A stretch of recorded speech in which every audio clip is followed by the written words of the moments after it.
The Oregon Ducks absolutely handled Maryland yesterday, but that's not really the story, right? We expected that.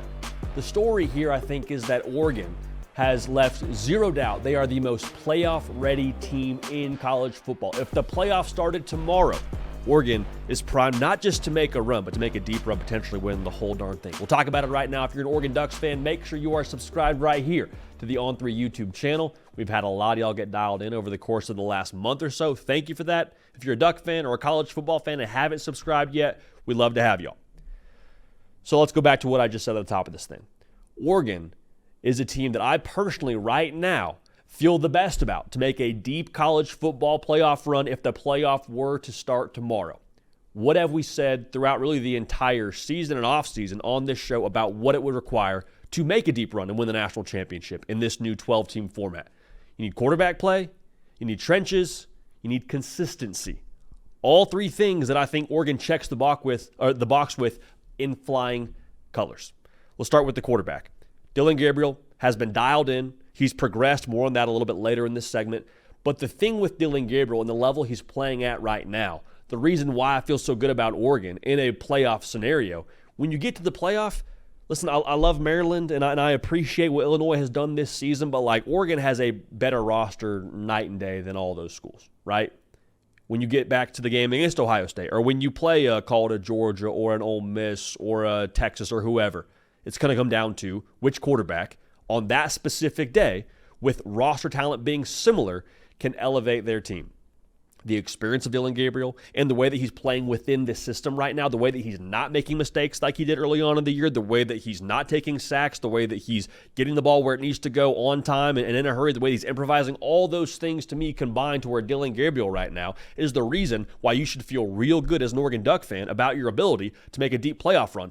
In those games where roster talent is similar against all those schools I just mentioned, Dillon Gabriel is playing at a high enough level right now to be the difference maker for you like you did against Ohio State. And I think that's massively important. Consistency. Let's talk about that for a second. Oregon, the thing that I love about them the most is their maturity, right? And the way they've played like a mature football team. There is not someone on this roster in that starting 22 you point to and say, man, I don't know about that young buck. He's got to grow up quick, fast, in a hurry. There's nobody on that team right now that you're counting on in that sense, at least. A lot of young talent, still getting reps. That's awesome. But nobody that in the fourth quarter and 4th and 1, you're like, I hope they can hold up. You're not doing that. So the consistency now, that part of it, when you talk about Oregon, like we were just speaking to, they don't play to a spot or a logo. They just play to their standard internally. That's what those Saban teams did at Bama. That's what those Georgia teams did when they were reeling off national titles under Kirby. That's what this Oregon team is doing right now under Dan Lanning. The Ohio State game is a game we talk about a lot because I think it's just, quite frankly, in a nutshell, why I love this Oregon football team. Play Ohio State. It's a one-score win. It's emotional. And then you got to take the show on the road in a short week on a Friday night, go to Purdue and throttle them. Not just throttle them, shut them out. You say, okay, well, maybe the letdown's coming the next week, right? You got Illinois. Illinois is a top 20 football team when you play them. Not even close. Oregon shows up, plays to their standard, quick work. The Michigan game, on the road, quick work. Yesterday against Maryland, and Maryland is Maryland, but like you hear what I'm saying here, the consistency from this Oregon football team, the maturity, the way that they're not too high or too low, and just quite frankly are living so game to game, moment to moment, that's what championship teams do. That's what this Oregon team does. And that's a big reason why in a 12-team field now, I wouldn't be concerned about Oregon if they walk it off in a field goal against call it Ohio State, call it a Georgia, call it whoever you want. The next week, I feel confidence that I know that Oregon football team will reset the way they need to reset and play at a high level against Tennessee or Miami, whoever they draw the next week. So with that being said, those are the things I love about them. And also the trenches, this is non-negotiable for us here, especially late in the year. During those November and December months, everyone's dinged up, everyone's tired. Who makes the difference? The big human beings. In Oregon, they've always had the personnel up front to be able to make the difference.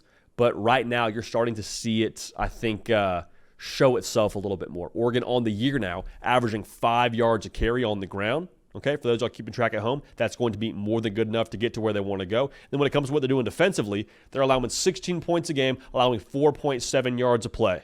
A big part of that, obviously, is what they do up front in the trenches and the way they get after the quarterback and the way they have impacted the quarterback. Quarterbacks against Oregon on the season allowing 5.7 yards a pass, or are throwing for 5.7 yards a pass. Have to feel like a decent part of that is going to be the way they disrupt that front and the way they apply pressure. So all that's to say now, maybe you're not seeing it in the box score as much when it comes to their sack rate and sack percentage, but like in the trenches, feel real good about the personnel and the level right now that Oregon is playing at. Again, that's why I trust them to make a deep playoff run. Now, in addition to that, we talk about, durability and versatility, but like that's really what it is for me with Oregon as well. Like the maturity factor with them is huge, but you can be as mature as you want and being as locked in as you want. But if you can't play in a shootout, or if you can't win in a gross, low-scoring rock fight, like you're not going to win the national championship. Oregon right now, from what I've been able to see, they can do both. We spoke to what they do on the ground, 5 yards a carry. That's absolutely true. But the game against Ohio State, that's a shootout. You had to get over 300 yards from Dillon Gabriel in that spot to win, and you did. Your skill players on the perimeter. If they take away an Evan Stewart, you got a Trayshawn Holden. If they take away a Trayshawn Holden, you got a Sadiq, you got a Ferguson. They have all these weapons now to where they're able to score in bunches if need be. And then going back to the offensive line, if it's a game where they have to shorten it and play in the 20s, I think Oregon can do that as well. So again, the versatility, if you get into a rock fight, they can win. If you get into a shootout, they can win. Oregon is scoring in the top 15 right now, over 36 points a game. They're only allowing 16 points a game. So it's not just like an unequally yoked roster, an unequally yoked approach from Oregon. They legitimately have their boxes checked on both the offensive and defensive side of the football. Now, here's the last thing I want to say.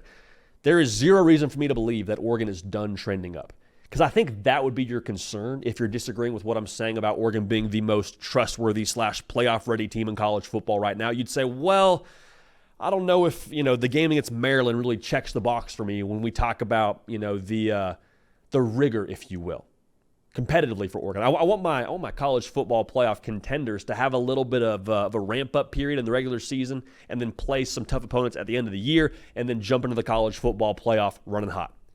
Quite frankly, that's not going to be Oregon, just by nature of how the schedule works out. But I would say the product in itself for Oregon, you continue to see trend upward. We spoke to Dillon Gabriel.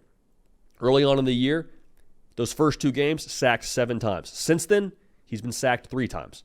Some of that's the offensive line, like we speak about a lot. A lot of that, I believe, is Dillon Gabriel being more dialed into this offense and, quite frankly, growing even further in Will Stein's system. I don't think he's done. I think he's not making those mistakes that you saw him make early on in the year in the red zone. He's not, I think, getting too aggressive. He's doing the right things, progressing the right way, and that's going to make him dangerous. If he has his best football still ahead of him, how good can Oregon be? Is a fair question. Speaking of the skill players, Evan Stewart, with Tez Johnson a little bit dinged up, yeah, you hate that, and you hope he's back healthy soon for the Oregon wide receiving corps. But have Evan Stewart, the way he's surging and the opportunity he has right now to step up even more for this Oregon football team, when Tez Johnson gets back in the lineup, to have Evan Stewart have more on his plate previously and have to eat at a high level, and to have Tez Johnson now able to contribute at a high level as well, like that's going to just create more problems for opposing defenses and overall just going to benefit Oregon in a massive way. So a lot of things to touch on there with Oregon, but at the end of the day here, they are a mature team. They play like it. They have the quarterback to make the difference. They're playing at an extremely high level right now, regardless of the spot. And I have zero reason to believe that Oregon is somehow done trending upward and done progressing under Dan Lanning. Again, Oregon is the most playoff-ready team right now. If the playoffs started tomorrow, I'd feel very confident about Oregon making a very deep run, and they have all they need to go win the national championship. Can they do it? Playoffs going to tell us. Appreciate y'all being locked in. Make sure you subscribe. We're going to keep this party rolling, and we will see y'all next time.